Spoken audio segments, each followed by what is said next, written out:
Hello അസ്സാം വലൈക്കും welcome to YouTube channel. നമ്മൾ കാണിക്കാൻ മതി ഒരു 2 മിനിറ്റിനുള്ളിൽ നമുക്ക് ഈസി ആയിട്ട് ഉണ്ടാക്കാൻ പറ്റുന്ന ഒരു കറിയുടെ റെസിപ്പിയാണ്. അപ്പോൾ നമ്മൾ വീഡിയോ പോകുന്നതന്നെ നമ്മുടെ ചാനൽ ആദ്യമായിട്ട് കാണുന്നതാണെങ്കിൽ സബ്സ്ക്രൈബ് ചെയ്യുക, തൊട്ടടുത്ത ബെല്ലൈക്കൺ ക്ലിക്ക് ചെയ്യുന്ന ഓൾ ഓപ്ഷൻ കൊടുക്കുക കേട്ടോ. എന്നാൽ മാത്രമാണ് ഞാൻ പുതിയ വീഡിയോസ് നോട്ടിഫിക്കേഷൻ നിങ്ങൾക്ക് കിട്ടുള്ളൂ. അതുപോലെ തന്നെ സ്കിപ്പ് ചെയ്യാതെ കാണാൻ വേണ്ടി ശ്രമിക്കാം. ഇനി നമുക്കിത് എങ്ങനെ ഉണ്ടാക്കണം നോക്കാം കേട്ടോ. അതിനായിട്ട് നമ്മൾ എടുത്തിരിക്കുന്നത് ഒരു ഉള്ളിയും അതുപോലെ തന്നെ ഒരു തക്കാളിയും. നിങ്ങൾക്ക് ഇനി ക്വാണ്ടിറ്റി കൂടുതൽ വേണമെന്നുണ്ടെങ്കിൽ 2 ഉള്ളി എടുത്താലും കുഴപ്പമൊന്നുമില്ല കേട്ടോ. ഉള്ളി 2 എടുക്കുക, അതുപോലെ തന്നെ ചെറിയ ഉള്ളിയാണെങ്കിൽ 2 എടുക്കുക. അപ്പോൾ ചെറിയ ഉള്ളിയും തക്കാളി ഒരു മീഡിയം സൈസ് കൊടുത്തിട്ടുണ്ട്. അതാ തൊലിയൊക്കെ ഒന്ന് കളഞ്ഞ് ഇതുപോലെ അതിൻ്റെ ഫ്രണ്ട് ഭാഗമൊക്കെ ഒന്ന് കട്ട് ചെയ്ത് കൊടുത്തതിന് ശേഷം ഇനി നമ്മൾ ചെറുതായിട്ടാണ് കേട്ടോ അരിഞ്ഞ് കൊടുക്കുന്നത്. നമ്മൾ ഓംലെറ്റിനൊക്കെ അരിഞ്ഞ് കൊടുക്കില്ല, അതുപോലെ ചെറുതായിട്ട് അരിഞ്ഞ് കൊടുക്കുക. നമുക്ക് പെട്ടെന്ന് ഉണ്ടാക്കിയെടുക്കാം കേട്ടോ. ഒരു 2 മിനിറ്റ് മതി.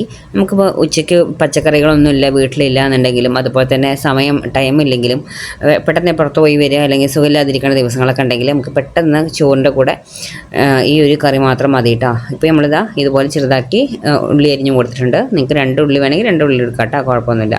അപ്പോൾ അതെടുത്ത് മാറ്റി ഇനി നമുക്ക് വലിയൊരു തക്കാളി എടുത്തിട്ടുണ്ട്. അതിൻ്റെ ഫ്രണ്ട് ഭാഗം കട്ട് ചെയ്ത് അത് നമ്മൾ ചെറുതാക്കിയിട്ടാണ് കേട്ടോ കട്ട് ചെയ്ത് കൊടുക്കുന്നത്. നമ്മൾ ആവളേനൊക്കെ അരിയുന്ന പോലെ തന്നെ ചെറുതാക്കിയിട്ട് തന്നെ കട്ട് ചെയ്ത് കൊടുക്കുക കേട്ടോ. ഉള്ളിയും തക്കാളി ഒരേ സൈസിൽ തന്നെ കട്ട് ചെയ്ത് കൊടുക്കുക. ഇനി കുക്കിംഗ് അറിയാത്തവർക്ക് പോലും ഉണ്ടാക്കാൻ പറ്റുന്നൊരു കറിയാണ് കേട്ടോ. തുടക്കക്കാർക്കൊക്കെ പെട്ടെന്ന് ഉണ്ടാക്കാൻ, ബാച്ചിലേഴ്സിനും ഒക്കെ പെട്ടെന്ന് ഉണ്ടാക്കാൻ പറ്റുന്നൊരു കറിയാണ്. അപ്പോൾ നമ്മളിതാ തക്കാളി മുഴുവനായിട്ട് 2ഉം ഇതുപോലെ കട്ട് ചെയ്ത് കൊടുത്തിട്ടുണ്ട്. ഇനി നമുക്കതെടുത്ത് മാറ്റാം. ഇനി വേണ്ടത് 2 പച്ചമുളകാണ് കേട്ടോ. നമുക്ക് എരിവ് കൂടുതൽ ഇഷ്ടമുള്ളവരാണെങ്കിൽ ഒരു 3 എണ്ണമൊക്കെ എടുക്കാം കേട്ടോ. അപ്പോൾ പച്ചമുളക് നമ്മളിതുപോലെ തന്നെ ചെറുതാക്കി കട്ട് ചെയ്ത് കൊടുക്കുന്നുണ്ട്. അപ്പോൾ കട്ട് ചെയ്ത് പച്ചമുളക് നമ്മൾ തന്നെ എടുത്ത് മാറ്റണം കേട്ടോ. ഇനി നമുക്ക് വേണ്ടത് ഒരു ബൗളാണ്. ബൗൾ നമ്മൾ ഏത് കറി സെറ്റാക്കണമെന്ന് വെച്ചാൽ ആ ബൗൾ എടുക്കുക. അതിലേക്ക് നമ്മൾ കട്ട് ചെയ്ത് വെച്ച ഉള്ളി ഇട്ട് കൊടുക്കുന്നുണ്ട് കേട്ടോ. ഉള്ളി ഇട്ട് കൊടുത്തതിന് ശേഷം ഇനി നമ്മൾ ഇവിടെ കട്ട് ചെയ്ത് മാറ്റി വെച്ചിരിക്കുന്ന തക്കാളിയില്ലേ, ആ തക്കാളിയാണ് ഇട്ട് കൊടുക്കുന്നത്. തക്കാളി ഇട്ട് കൊടുത്തതിന് ശേഷം നമ്മൾ കട്ട് ചെയ്ത് വെച്ച പച്ചമുളക് ഇട്ട് കൊടുക്കുക.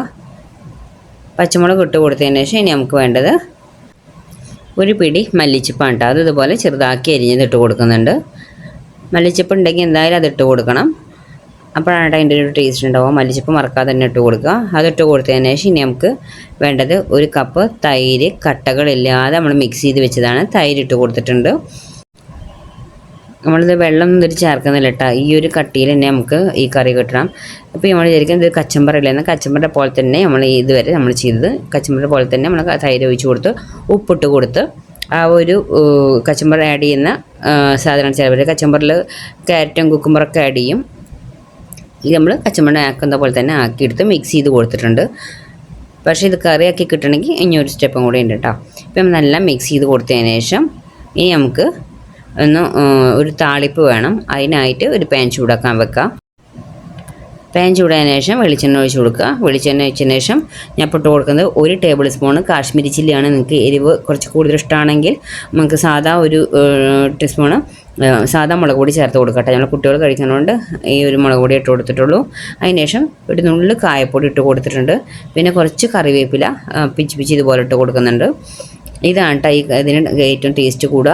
എരിവ് കുറച്ച് കൂടുതൽ വേണം, അപ്പോഴാണ് ഒന്നും കൂടി ഒരു സ്പൈസി ആകുമ്പോഴാണ് നല്ല ടേസ്റ്റ് ഉണ്ടാവുക കേട്ടോ. നിങ്ങൾക്ക് ഇഷ്ടമാണെങ്കിൽ, എരിവ് ഇഷ്ടമാണെങ്കിൽ 1 സ്പൂണ് സാധാ മുളക് പൊടി ഇട്ട് കൊടുക്കുക. അത് ഇട്ട് കൊടുത്തതിന് ശേഷം നമ്മളിപ്പോൾ ഇവിടെ താളിപ്പ് ഇതിലേക്ക് ഒഴിച്ച് കൊടുത്തിട്ടുണ്ട്. ഇനി നമുക്കിത് നന്നായിട്ട് മിക്സ് ചെയ്തെടുക്കണം. ഈ ഒരു കറി നിങ്ങളിപ്പോൾ ഇതാണോ എന്ന് വിചാരിക്കേണ്ട, പക്ഷെ നല്ല ടേസ്റ്റാണ്. ചോറിൻ്റെ കൂടെ ഈ ഒരു കറി മാത്രം മതി. ഇനി ഒരു പപ്പടം കൂടി ഉണ്ടെങ്കിൽ നിങ്ങൾക്ക് ഉപ്പേരിയോ വേറെ ഫ്രൈകളോ ഒന്നും ആവശ്യമില്ല. ഈ ഒരു കറിയും ഒരു പപ്പടം മാത്രം ഉണ്ടെങ്കിൽ സൂപ്പർ ടേസ്റ്റ്. നമുക്ക് എത്ര ചോറ് വേണമെങ്കിലും കഴിക്കാം. ചോറിൻ്റെ കൂടെ മാത്രമല്ല, നമുക്ക് ചപ്പാത്തിയുടെ കൂടെ നമുക്കിത് കഴിക്കാൻ പറ്റും കേട്ടോ. അപ്പോൾ ഈസിയാണ് ഉണ്ടാക്കാൻ, വേറെ പണികളൊന്നുമില്ല. കട്ടിങ്ങും ഈ ഒരു താളിപ്പ് മാത്രമേ ആവശ്യമുള്ളൂ. അപ്പോൾ ഈ രീതിയിൽ ഉണ്ടാക്കി നോക്കാത്തവരാണെങ്കിൽ എന്തായാലും ഒന്ന് ട്രൈ ചെയ്ത് നോക്കുക. ഉണ്ടാക്കാൻ ഈസിയാണ്, അതുപോലെ തന്നെ ടേസ്റ്റിയാണ് കേട്ടോ. അപ്പോൾ ഇത്ര നമ്മുടെ വീഡിയോ ലൈക്ക് ചെയ്യാനും ഷെയർ ചെയ്യാനും കമൻറ്റ് ചെയ്യാനും സബ്സ്ക്രൈബ് ചെയ്യാൻ മറക്കരുത്. Okay, bye bye, thank you.